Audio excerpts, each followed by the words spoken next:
France, Naïma Mouchou. Elle s'est expliquée dans Punchline sur Europe 1 et sur CNews vendredi soir. On écoute, on regarde. Je suspends la séance.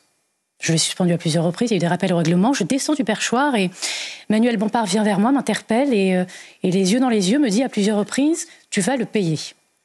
Tu vas le payer, oui, tu le paieras, tu es complice et tu le paieras, y compris électoralement. » C'est une intimidation. Voilà, c'est une mise sous pression insupportable. Qu'est-ce que vous lui répondez? D'abord, je veux dire dans votre présentation de ce qui s'est passé jeudi que vous avez une présentation des choses qui est assez euphémisante. Il n'y a pas eu un pugilat. Il y a eu, de la part d'un député, membre du MoDem, M. Turquois, une tentative d'agression physique, d'abord contre un député socialiste et ensuite contre un député insoumis. Donc essayer de faire croire ou de faire penser que ce qui s'est passé dans l'hémicycle, c'était une bataille entre deux députés. Non, pas du tout. Il y avait un député qui a tenté une agression physique et d'autres députés qui en ont été victimes. Ça, c'est la première chose que je veux dire par rapport à la question que vous m'avez posée.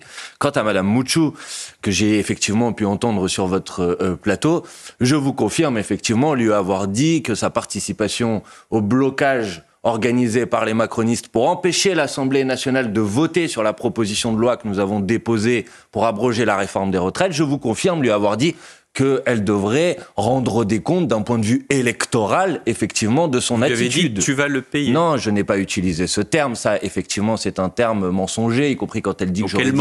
Elle ment quand elle dit... Quand elle dit que j'aurais dit, y compris électoralement, bien évidemment que je n'ai parlé que de conséquences électorales, évidemment, et vouloir faire croire, en quelque sorte, que j'aurais voulu la menacer ou l'intimider d'une autre manière... Elle parle d'intimidation. Oui, mais d'une autre manière que ce que j'ai toujours dit, et ce que nous avons toujours dit, c'est que effectivement, les décisions politiques, elles donnent lieu à des conséquences électorales. Enfin, excusez-moi, c'est quand même assez surprenant et assez hallucinant de considérer que ce serait un problème de dire à un ou une députée que les décisions qu'elle prend dans l'Assemblée nationale auront des conséquences électorales. Nous sommes en démocratie, n'en déplaise aux macronistes, l'Assemblée nationale n'est pas un conseil d'administration, on y rend compte des décisions qu'on prend devant les électrices et les électeurs, point.